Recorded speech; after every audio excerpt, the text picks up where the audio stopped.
Assalamualaikum warahmatullahi wabarakatuh. Hai, apa kabar? Berjumpa kembali bersama Bu Wafa dalam mata pelajaran Ekonomi Pendalaman Minat. Pada materi ini, kita akan membahas mengenai manajemen. Yang pertama, pengertian manajemen menurut istilah. Yang kedua, pengertian manajemen menurut para ahli. Yang ketiga, unsur-unsur manajemen. Dan yang keempat, prinsip-prinsip manajemen. Dimulai dari pengertian manajemen menurut istilah. Asal kata manajemen berasal dari bahasa Prancis kuno, yaitu manajemen, yang berarti seni melaksanakan dan mengatur. Kemudian berasal dari bahasa Italia managere, yang berarti mengendalikan. Maka berdasarkan istilahnya, manajemen mengandung 3 pengertian. Yang pertama berdasarkan proses, yang kedua seni dan ilmu, dan yang ketiga kolektivitas. Manajemen berdasarkan proses merupakan tindakan perencanaan, pengorganisasian, penggerakan, pengawasan yang dilakukan untuk mencapai tujuan yang sudah ditentukan. Kemudian, manajemen sebagai seni dan ilmu merupakan keterampilan untuk menerapkan ilmu pengetahuan dan menyelesaikan pekerjaan untuk tujuan yang sudah ditetapkan. Kemudian, sebagai kolektivitas merupakan kumpulan atau kolektivitas orang-orang yang melakukan aktivitas atau kegiatan manajemen dalam suatu perusahaan atau badan lembaga tertentu. Selanjutnya, pengertian manajemen menurut para ahli. Yang pertama ada menurut Mary Parker Follett, yang kedua menurut Ricky Griffin, yang ketiga Luther Gulick, dan yang keempat menurut Schooner. Yang pertama menurut Mary Parker Follett, manajemen adalah seni menyelesaikan pekerjaan melalui orang lain. Artinya bahwa seorang manajer bertugas mengatur dan mengarahkan orang lain untuk mencapai tujuan organisasi. Jadi kata kunci dari Mary Parker Follett adalah seni menyelesaikan pekerjaan melalui orang lain. Selanjutnya menurut Ricky Griffin, manajemen adalah sebuah proses perencanaan, pengordinasian, dan pengontrolan sumber daya untuk mencapai tujuan secara efektif dan efisien. Jadi dari kata kunci dari Ricky Griffin adalah ini, efektif dan efisien, perencanaan yang efektif dan efisien. Selanjutnya menurut Luther Gulick, manajemen adalah suatu cabang ilmu pengetahuan yang berusaha secara sistematis untuk memahami mengapa dan bagaimana manusia bekerja sama untuk mencapai tujuan. Kata kunci dari Luther Gulick adalah bekerja bersama untuk mencapai tujuan. Yang terakhir menurut Schooner, manajemen adalah proses perencanaan, pengorganisasian, pengarahan, dan pengawasan usaha-usaha para anggota-anggota organisasi dan penggunaan sumber daya untuk mencapai suatu tujuan yang ditetapkan.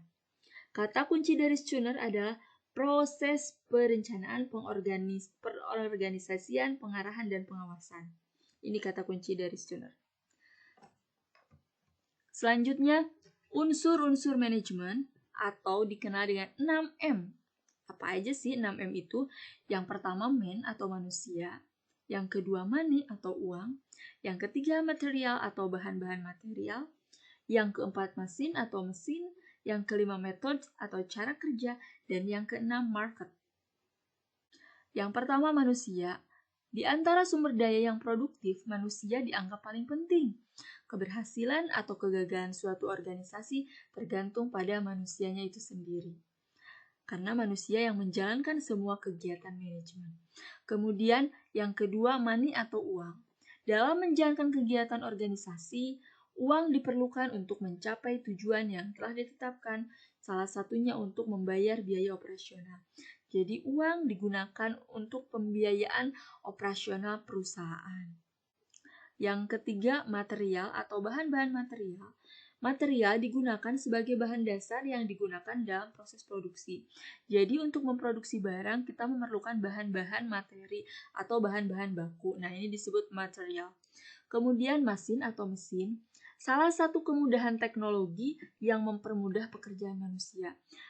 Tujuan penggunaannya adalah agar kegiatan manusia dilaksanakan secara efektif dan efisien. Jadi dengan adanya mesin, kegiatan operasional perusahaan akan lebih cepat, akan lebih efektif dan efisien. Yang selanjutnya, metode atau cara kerja.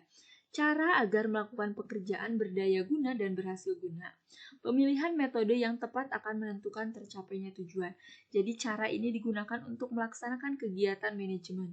Jadi pilihlah cara yang baik, yang efektif agar kegiatan perusahaan dapat berjalan dengan baik. Kemudian yang terakhir adalah market atau pasar. Penguasaan pasar menjadikan kelangsungan hidup suatu perusahaan untuk mencapai tujuan utamanya. Nah, di sini market ini ketika suatu perusahaan sudah membuat produk, maka harus dipasarkan.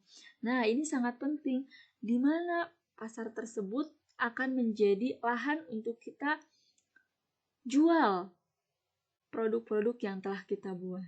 Jadi harus ditentukan di mana kita akan menjual barang-barang yang telah kita buat.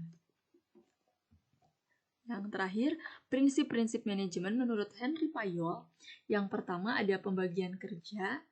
Jadi semua karyawan, baik itu karyawan yang ada di kantornya ataupun yang pekerja upah yang ada di pabrik, semuanya sudah ada jadwal waktu kerjanya. Kemudian kekuasaan, wewenang, dan tanggung jawab ini dipegang oleh manajer. Disiplin, semua yang ada dalam perusahaan harus berdisiplin. Kemudian kesatuan perintah, unity command. Jadi ini perintahnya harus berdasarkan satu orang, yaitu manajer. Kemudian kesatuan arah, unity of direction. Mau kemana perusahaan bergerak, ini sesuai dengan tujuan dari perusahaan. Kemudian pembayaran upah yang adil.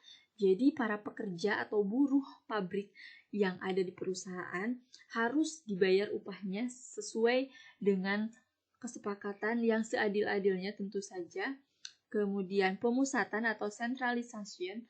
Jadi semua kegiatan itu terpusat oleh manajer atau dari manajer. Tata tertib. Jadi semua yang ada di perusahaan harus mematuhi tata tertib. Keadilan, semua yang ada di perusahaan harus adil sesuai dengan tugas dan fungsinya masing-masing. Dan yang ke-10, inisiatif. Sebagai seorang karyawan tentu saja harus inisiatif, atau sebagai seorang pekerja harus inisiatif melakukan pekerjaan untuk berinovasi supaya lebih baik lagi perusahaannya.